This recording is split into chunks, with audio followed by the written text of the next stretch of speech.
Hey, thanks for making it to Veterans Info Tap. I'm glad you made it. This is huge. This is a big deal. This is always so very important. So please hang on with me through this because your benefits could be impacted by what I'm going to tell you and impacted in a positive way as far as being protected and preserved.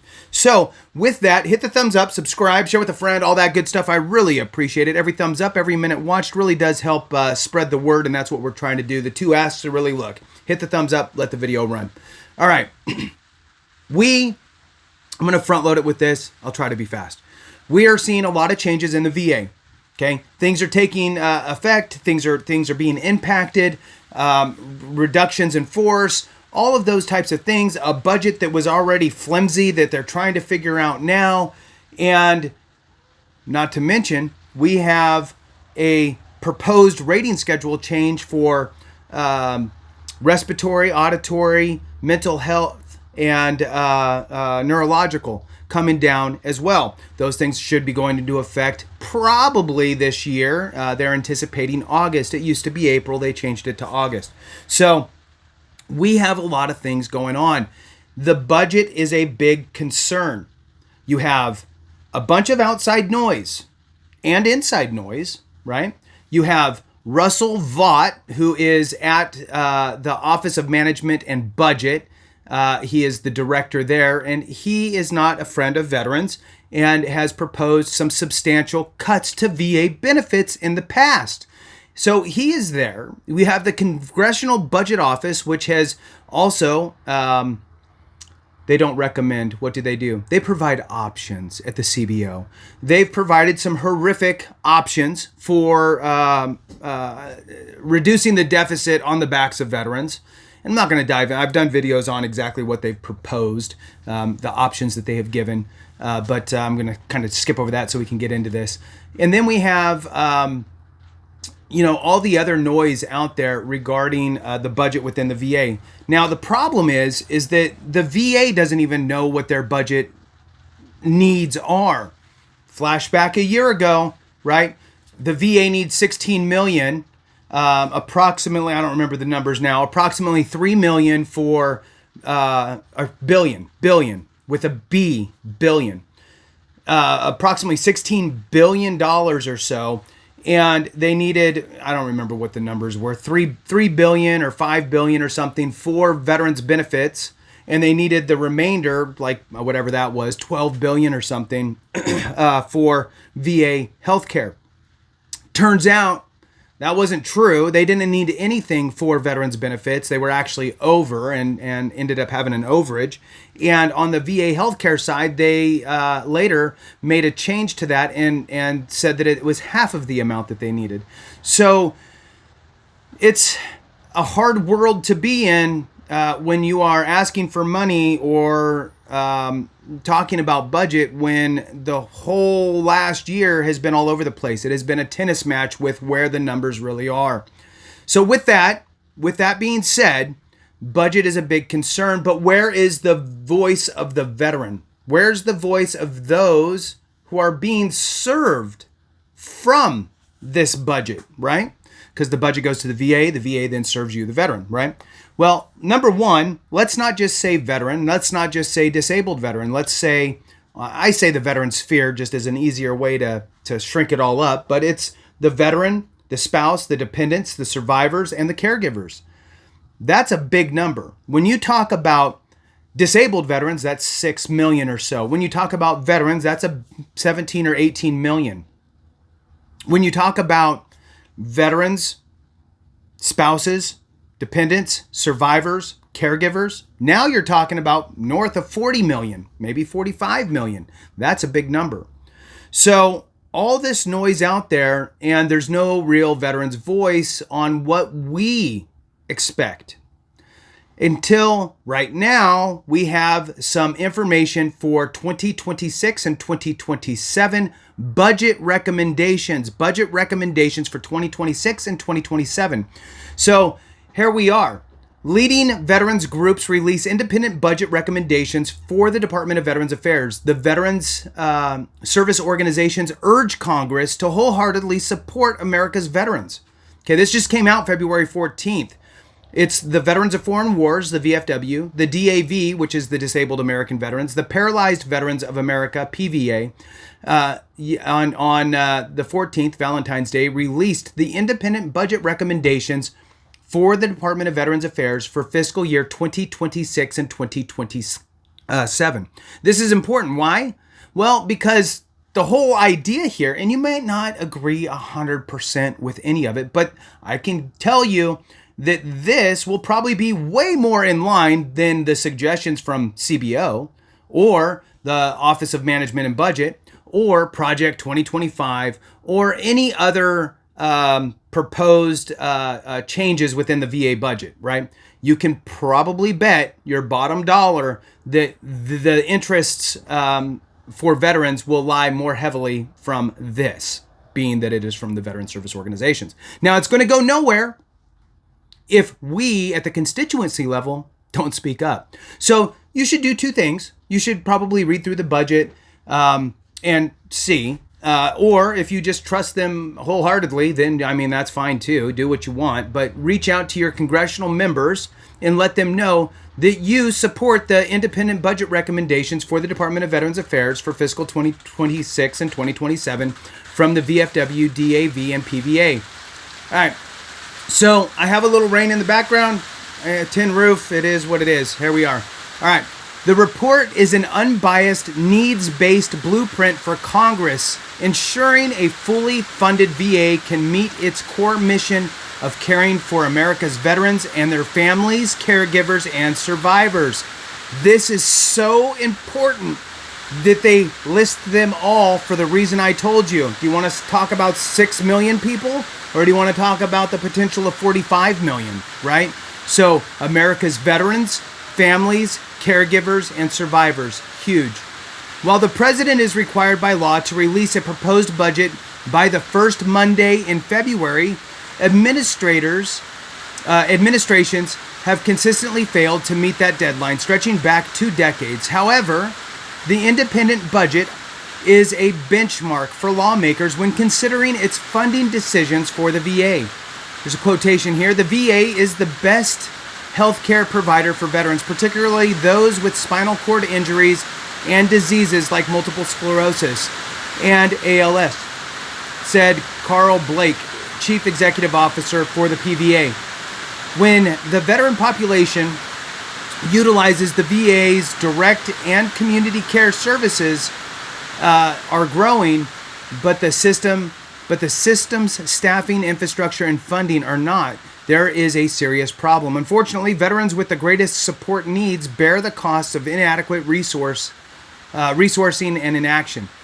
Year after year, the independent budget veteran service organizations carefully prepare budgetary recommendations to ensure VA is fully funded and capable of carrying out the full mission. Congress must do its part to properly fund the VA.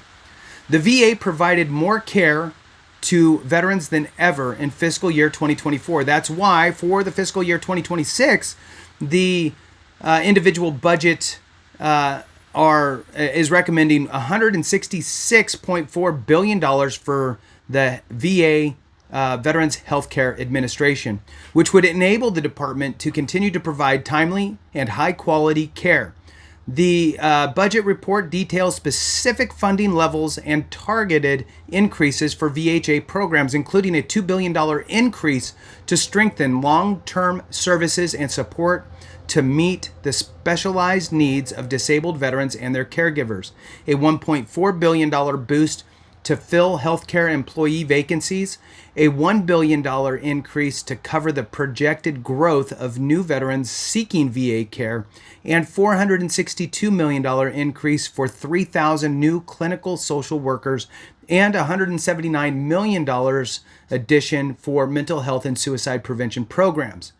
The budget also calls for a $300 million increase for emergency and urgent care, pivotal in providing on-demand acute care, and $531 million to provide better dental care to a growing population of veterans seeking dental services. Quotation here, our nation has a solemn duty to honor its commitment to America's veterans by ensuring timely access to high-quality health care and benefits they have earned and deserve, said Randy Reese, Executive Director of DAV Washington headquarters. This year's independent budget office offers thoughtful recommendations to guarantee that the VA receives the full funding it requires to prevent future budget shortfalls, which would jeopardize veterans' care and place financial strain on the benefits many depend to make ends meet. For the Veterans Benefits Administration, the budget recommended a total of $6.5 billion for fiscal year 2026, a roughly $1 billion increase over the projected fiscal year 2025 levels, and $296 million for the Board of Veterans Appeals.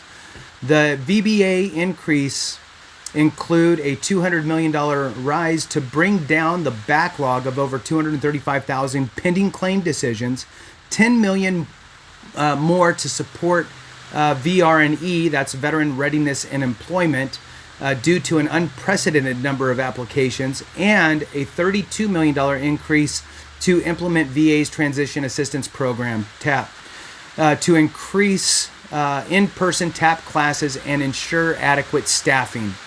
Another quotation, VA infrastructure has been woefully underfunded and underprioritized for decades, said VFW Washington Office Executive Director Ryan Gallucci. The budget recommended a substantial increase in infrastructure funding to ensure veterans and the healthcare workers who care for them have up-to-date, modern, and safe facilities to perform this vital mission. There have been incredible transformative expansions of care and benefits in the past few years, but this expanded enrollment in VA without improved infrastructure inevitably leads to fractured care, continued Gallucci. That is why VA's investment in its capital infrastructure is critically important. And last little paragraph here, the budget continues to call for improvements in funding VA infrastructure projects. These brick and mortar facilities must be safe, welcoming, and up to date to meet veterans' evolving needs. To this end, the budget calls on Congress to significantly increase funding for to nearly $10 billion, a threefold increase over the fiscal 2025. For fiscal 2026, the budget recommends a total of $5.1 billion for the major construction account to increase staffing and begin reducing VA's growing infrastructure backlog. All right, so there's a little more information in this, but it's really just kind of tapping on the service organizations, the three that put this together. And I'm actually going to read them real quick, but just wanted you to know that we're making that little transition. So I'll also throw a link in. If you want to read the budget is at independentbudget.org, independentbudget.org. And I'll try to drop that in the description as well. So DAV, for those that don't know, Disabled American Veterans, empowers veterans to lead high-quality lives with respect and dignity. It is dedicated to a single purpose, keeping our promise to America's veterans.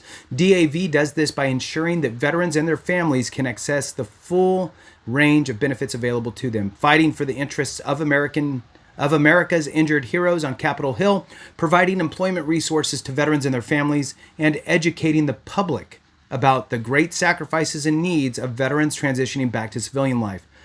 DAV is a nonprofit organization with nearly 1 million members, was founded in 1920 and chartered by the U.S. Congress in 1932. And you can learn more about them at dav.org.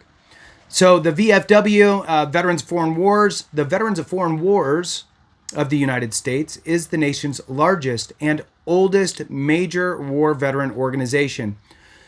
It was founded in 1899. The congressionally chartered VFW is composed entirely of eligible veterans and military service members from the active, Guard, and Reserve forces, with more than 1.4 million VFW and auxiliary members located in nearly 6,000 posts worldwide. The nonprofit Veteran Service Organization is proud to proclaim no one does more for veterans than the VFW, which is dedicated to veteran services, legislative advocacy, and military and community service programs. For more information or to join, visit the website at vfw.org. Last one here is the PVA, the Paralyzed Veterans of America. They are a 501c3 nonprofit and the only congressionally chartered veteran service organization dedicated solely for the benefit and representation of veterans with spinal cord injury or disease. The organization ensures veterans receive the benefits earned through service to our nation, monitors their care in VA spinal cord injury units, and funds research and education in the search for a cure and improved care for individuals with paralysis. As a lifelong partner and advocate for veterans and all people with disabilities, PVA also develops training and career services, works to ensure accessibility in public buildings and spaces, and provides health and rehabilitation opportunities through sports and recreation. With more than 70 offices and 33 chapters, PVA, the Paralyzed Veterans of America, serves veterans, their families, and their caregivers in all 50 states, the District of Columbia, and Puerto Rico. You can learn more at pva.org. All right, with that, thanks so much for watching. I appreciate every single one of you, especially if you hung on to the end to hear a little bit about each one of those organizations. Remember, these are our lobbying bodies. When you look at it that way, instead of just an organization to join that you get a pamphlet from, or you can go down to the local meeting, that's fine, but it's also our lobbying body. So with that, thanks for watching. I appreciate every single one of you. Have a great one. And remember, if we don't take care of each other, something went wrong.